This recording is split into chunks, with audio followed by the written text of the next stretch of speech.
When Europe implemented the Markets in Crypto Assets regulation, known as MiCA, it effectively locked Tether, a $184 billion asset, out of its borders.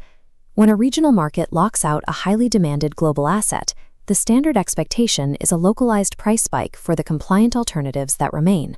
Traders look for a regulatory segmentation premium. The logic assumes that because European capital cannot legally access the primary global liquidity pool, it will overpay for local supply. Historically, this happens when nations implement strict capital controls that trap domestic currency inside their borders, fracturing global pricing. The error in applying this logic to Europe is that MiCA does not restrict capital conversion. It enforces a reserve composition mandate. It dictates where the assets backing a token must be held, not who is allowed to buy it. You cannot clear a banking reserve mandate through spot arbitrage. The highly anticipated retail arbitrage trade failed before it started, meaning the actual value extracted from this regulation moved into a different layer of the market. To see how a true convertibility constraint functions, we look at South Korea. Due to strict capital controls, Korean traders cannot easily wire funds to global exchanges. This creates the kimchi premium, a persistent price gap between crypto assets inside South Korea and everywhere else. This chart maps threshold regression modeling of the kimchi premium. Data reveals isolated assets maintain a steady-state premium of 1.24% above global benchmarks. Arbitrageurs only step in when spot prices surge high enough to offset the heavy costs of bypassing capital controls. European markets face the exact opposite constraint. A foreign trader wiring euros into the EU does absolutely nothing to alter the ratio of commercial bank deposits backing a stablecoin. Because traders cannot arbitrage away an institutional banking requirement, the structural advantage created by MiCA is completely inaccessible through the spot market. The mechanism that extracts this value was drafted here in the European legislative apparatus.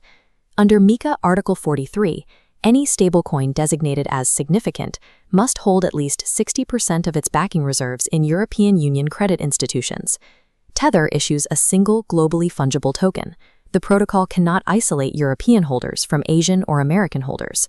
To comply with Article 43, Tether would have to restructure its entire global reserve, transferring over $100 billion into European commercial banks, where deposit insurance caps out at just 100,000 euros per institution. Tether's management explicitly refused to concentrate that much capital under that level of uninsured counterparty risk. CRCL made the opposite calculation. They secured an electronic money institution license from France, legally authorizing their USDC and URC tokens and effectively monopolizing the compliant market across all 27 member states. This bar chart models CRCL's revenue generation. Their $75.3 billion circulating supply acts as a direct multiplier, generating $733 million in reserve interest income in Q4 2025 alone. CRCL projects their forward revenue less distribution cost margin to hold steadily between 38% and 40%. This yield is generated from traditional fixed income reserves. It scales directly with circulating supply and is insulated from crypto asset price volatility. The European stablecoin market is now a closed system, yielding a legally protected structural rent. The only legal vehicle capable of capturing that rent is a position in CRCL's corporate equity. Extracting this rent requires moving out of digital asset venues and into public equity markets. CRCL equity functions as a pure-play proxy for stablecoin infrastructure yield. The physical constraint on this trade is the stock's average daily volume, or ADV. The liquidity of the equity float is drastically smaller than the massive multi-billion-dollar stablecoin market it represents. This depth chart illustrates those limits. To avoid market impact, single-session participation is capped at 15% of ADV, limiting same-day accumulation to $150 million. Scaling this maximum daily participation across 5 trading days caps the total executable position near $750 million. Sizing a position above that specific float threshold transitions the trade from exploiting regulatory inefficiency to generating its own execution risk against the order book. This execution window is also bounded by external competition. Global banking consortiums are actively launching rival-compliant products, such as Open USD, directly targeting the exact same reserve income model. The regulatory moat provided by MiCA is wide, but the liquidity gate to enter is narrow. Scaling this trade requires calculating physical market capacity as rigorously as the legislative texts. The core vulnerability of the fiat-backed stablecoin model is directly tied to the commercial banking infrastructure holding the cash. During the March 2023 banking crisis, Silicon Valley Bank's collapse left $3.3 billion of Circle's reserves stranded and inaccessible. Circle executed an immediate triage protocol, halting all primary market convertibility operations and locking institutional capital out of direct redemptions. This line chart tracks the secondary market reaction. Exactly as the primary market shutdown was executed, terrified capital sought immediate exit liquidity, plunging the token's price down to 86 cents on the dollar. Capital fled the regulated perimeter. This flight to safety pushed unregulated alternatives like Tether above their $1 peg as traders prioritized offshore assets over U.S. commercial banking risk.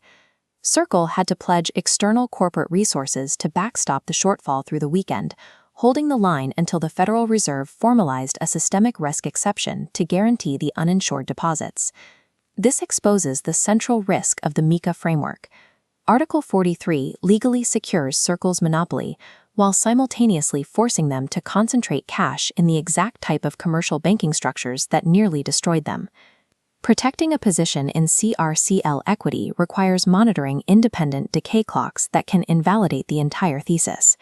The primary regulatory timeline centers on the European Commission's August 31st deadline, marking the close of their public consultation regarding stablecoin reserve rules. The Commission is evaluating a specific regulatory shift, allowing issuers to hold reserves in sovereign money market instruments rather than relying on risky commercial bank deposits. If Europe adopts this standard, it instantly removes the $100,000 deposit insurance risk, easing compliance for external competitors and eroding Circle's legislative moat. The secondary trigger is corporate adaptation. If Tether determines the European market is too lucrative to abandon, they could announce a ring-fenced, MiCA-compliant version of USDT specifically for the bloc. A position held past August 31st without re-underwriting the regulatory math stops being a calculated structural arbitrage. It becomes a blind bet on bureaucratic inertia.